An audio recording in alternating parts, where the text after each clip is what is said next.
On va parler un peu d'argent parce que c'est inévitable quand on gère une entreprise, et notamment d'une mauvaise gestion financière. Malheureusement, la majorité des entrepreneurs ont une très mauvaise gestion financière. Alors, je vous donne un exemple. Attention, ce n'est qu'un exemple une fois de plus. Lorsqu'on a eu Covid, il y a des entreprises qui n'ont pas pu passer ce cap du Covid. Ne parlons pas de l'approche des aides, etc. C'est pas l'idée. L'idée, c'est quoi ? L'idée, c'est que la mauvaise gestion financière de ces entreprises-là fait qu'elles n'avaient pas une trésorerie derrière. Elles n'avaient pas anticipé ce genre de problème. Parce qu'en général, on ne monte pas une entreprise pour anticiper les problèmes, on est d'accord. Sauf que c'est une démarche qui est nécessaire pour votre entreprise. Il faut toujours pouvoir anticiper, c'est plus les mauvaises que les bonnes choses sur le principe, pour pouvoir justement amortir le coup quand ça nous tombe sur le coin du museau. Certes, Covid n'était pas prévu au programme, c'était loin de toutes les pensées de qui que ce soit, mais c'était un exemple d'une situation délicate, économiquement compliquée, qui fait que ça a eu un impact sur beaucoup d'entreprises. Donc voilà le type d'exemple clair où il y a une très mauvaise gestion de l'entreprise. Et ne me dites pas, oui, mais il y a des entreprises qui ne peuvent pas avoir de trésorerie, c'est faux. C'est juste une manière de gérer son argent et d'anticiper les mauvais coups du sort, entre guillemets. Et ça, c'est quelque chose à prendre en considération. Ce n'est pas parce qu'on fait un petit chiffre d'affaires qu'on n'a pas la possibilité de mettre de côté ou d'appliquer des règles de gestion simples de l'utilisation de l'argent. Je ne parle pas de dépenses, mais plutôt d'investissement, on est d'accord. Et c'est nécessaire. Vous ne pouvez pas être toujours sur une trésorerie à zéro, voire même être en négatif, parce qu'à un moment donné, ça risque de vous poser problème. Alors, il est clair que l'absence de planification financière, c'est vraiment quelque chose qui va jouer en votre défaveur, du moins en défaveur de l'entreprise.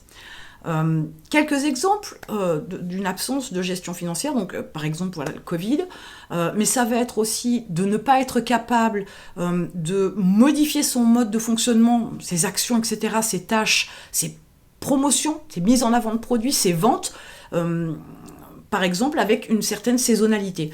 Il y a des produits qui ont des saisonnalités de vente, des cycles de vente saisonniers, qui fait qu'il faut être capable de vendre suffisamment, pour ne pas dire plus, n'est-ce pas, pour pouvoir absorber les périodes où on est hors saison et où les ventes sont plutôt en chute libre.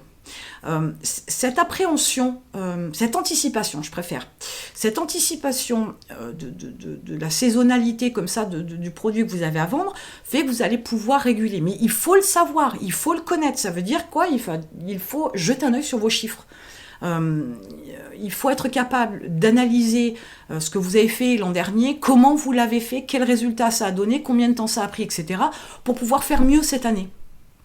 Et toujours travailler avec justement cette approche où vous savez que votre produit est saisonnier. Ok, voilà, il y a des périodes, typiquement, mais selon les produits que vous avez à vendre ou prestations, voilà, les fêtes de fin d'année, l'été, il peut y avoir tout un tas de facteurs qui rentrent en ligne de compte. On ne parle pas de surprises, de variations économiques du marché, mais dans l'idée, c'est ça, et il faut le prendre en considération. C'est un exemple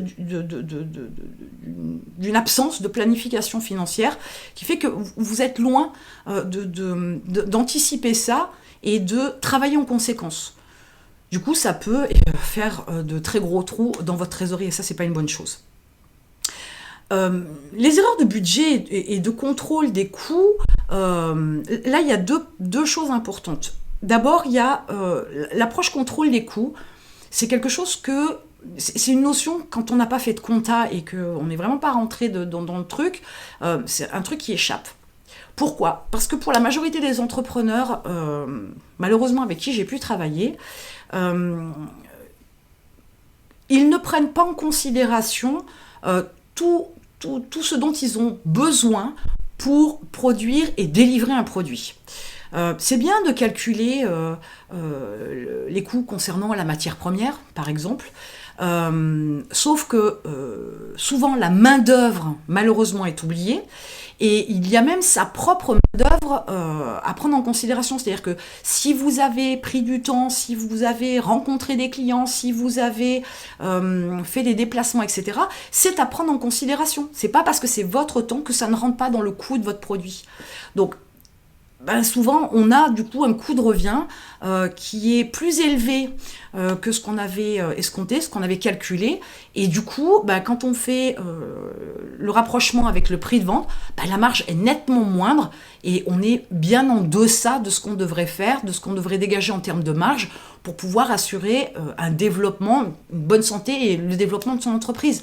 Donc les erreurs de calcul de coûts, ça aussi c'est quelque chose d'énormissime. Enfin, j'ai en tête un exemple d'une personne qui fabriquait des niches pour chiens, qui vendait ça, donc niche artisanale, on est bien d'accord, qui vendait ça 150 €, alors que son prix de revient son coût de revient était à 260 €. Voilà, donc il y avait une partie de la main-d'œuvre, c'était leur temps qui n'était pas pris en considération. Et qui faisait que on n'était plus sur les mêmes tarifs. Donc vendre à 150 € alors qu'on a déjà un coût de revient à 260, il y a zéro marge, bien au contraire, ils vendent une niche et en plus ils filent 110 € au gars qui a acheté la niche. Donc, clairement, ça ne peut pas durer, on est bien d'accord. Donc c'est important de faire attention aux coûts, au contrôle des coûts. Alors j'ai pris l'exemple là, mais des coûts, il y en a tout un tas dans votre entreprise sur lequel il faut jeter un œil. Et donc ça crée donc des erreurs de budget. Notamment, si je voulais vous donner un exemple concret, quand vous faites un prévisionnel, si vos coûts, si certains de vos coûts, on va dire ça comme ça, si certains de vos coûts sont mal calculés, du coup, votre prévisionnel, il est faux. Il est tellement faux qu'au final, vous vous retrouvez à la fin de l'année, et vous faites une balance, une analyse, un comparatif, je vais y arriver, entre le prévisionnel de l'année échue et ce que vous avez véritablement fait, vous apercevez que les chiffres, il n'y a pas de corrélation, il y a un truc qui ne va pas. Mais forcément, du coup, ce que vous aviez anticipé comme développement, comme investissement, ça tombe à l'eau, puisque les chiffres n'étaient pas bons au départ. Un type d'erreur aussi assez fréquent. Et ça veut dire aussi quoi? Que ça entraîne des problèmes de trésorerie. Si on a mal calculé ses coûts, on n'a pas du tout la même marge par rapport à ce qu'on avait prévu au départ. Du coup, on s'attend à avoir une certaine somme en trésor, et en fait, en trésor, on est loin du compte. Et on se dit, tiens, j'ai dépensé plus que ce que j'avais prévu, je pensais avoir plus. Non. Donc du coup, l'investissement ou les investissements que vous aviez prévus tombent à l'eau. Donc ça ralentit aussi le développement de votre entreprise. Ça coûte cher, les erreurs de gestion. C'est pas forcément... on a souvent l'idée que l'erreur de gestion, c'est trop dépenser sans faire attention. On n'est pas du tout là. Enfin, ça en fait partie, mais c'est pas vraiment le sujet d'aujourd'hui. Et ça veut dire quoi? Ça veut dire que si problème de trésorerie, ça peut engendrer aussi de l'endettement. Là où vous pensiez avoir suffisamment de liquidité pour pouvoir, je vous dis, vous développer, faire des investissements, ou pourquoi pas embaucher, c'est pas possible.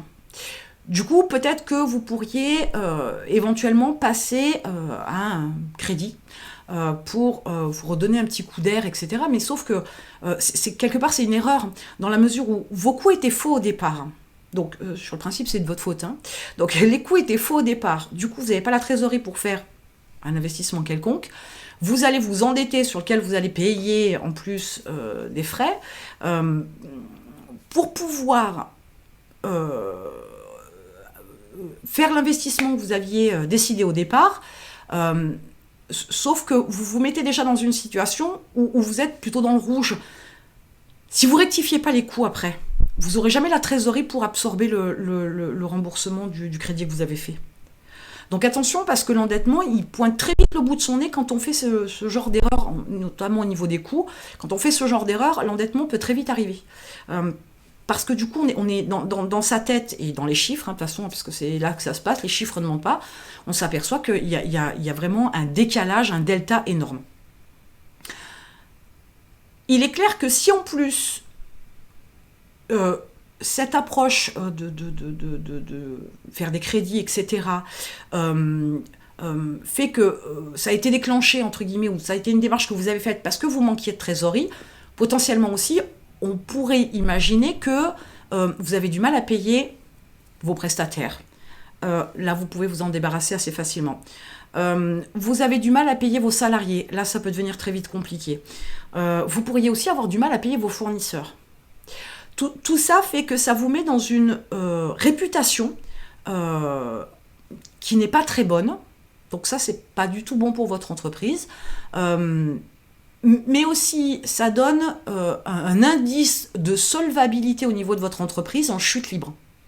Si vous n'êtes pas une entreprise solvable, du moins vous avez un mauvais indice de solvabilité, ce qui va se passer, c'est que certaines entreprises qui pourraient venir vers vous pour créer un partenariat par exemple, ou un fournisseur qui vous démarcherait, en ayant ce genre d'infos, il aurait tendance à mettre les 4 pieds sur le frein. Que ce soit, je vous dis, un partenaire ou un fournisseur, il va mettre les 4 pieds sur le frein. Parce que votre indice de solvabilité n'est pas bon. Du coup, ça va ralentir votre développement. Vous voyez, le problème de la gestion financière, une mauvaise gestion financière, l'impact, il n'est pas que immédiat avec ce qu'il y a sur le compte. Il y a tout ce qu'il en découle derrière. Et c'est à prendre en considération parce que la démarche qu'on a en tant qu'être humain, le mode de fonctionnement qu'on a, on regarde toujours ce qu'il y a juste sous notre nez, voilà, juste à la porte et pas plus loin. Si vous n'avez pas une projection avec un prévisionnel par exemple, avec des bons calculs de coûts, etc., si vous n'anticipez pas sur l'avenir avec un plan, il y a tout un tas d'erreurs que vous allez faire et vous allez en payer le prix, ça coûte super cher. Il y a des choses qui sont difficilement rattrapables. Donc il est clair qu'il vous faut absolument vous mettre en place très rapidement. Alors que vous ayez une entreprise depuis quelque temps ou depuis des années, ça ne change absolument rien. Si vous avez une gestion financière approximative, il est clair qu'à un moment donné, il faut mettre le nez dans les chiffres.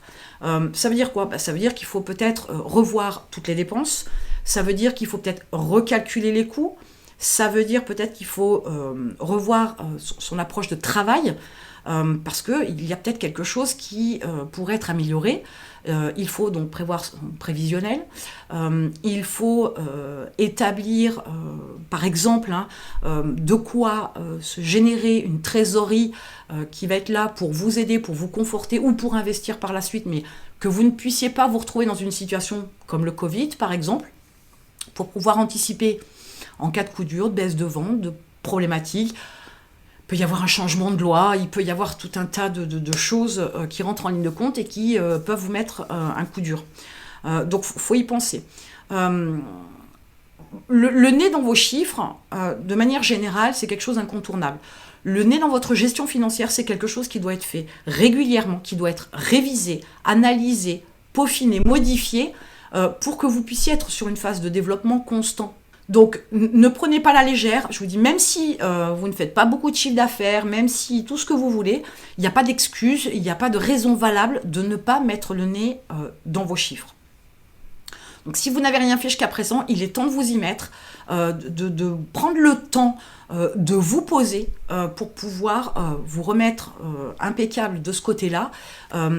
Il est assez intéressant de s'apercevoir que les entrepreneurs qui n'ont pas mis ou très peu le nez dans leur compte, dans leur gestion à proprement parler de leur argent, quand ils mettent le nez dedans et quand ils font des calculs, se retrouvent avec des vérités qui leur claquent aux yeux et qui leur fait faire vraiment des changements de direction.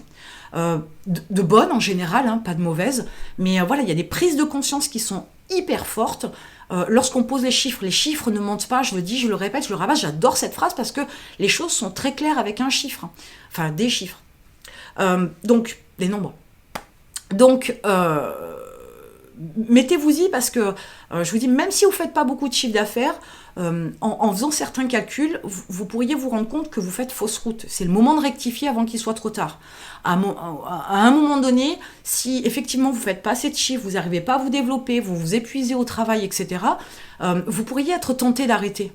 Sauf qu'en fait, c'est pas que votre business il n'est pas bon, c'est que vous avez une mauvaise gestion financière. Et comme de toute façon, le développement de votre entreprise, c'est votre responsabilité, voilà, à un moment donné, il faut faire face à ses responsabilités et avoir une autre approche.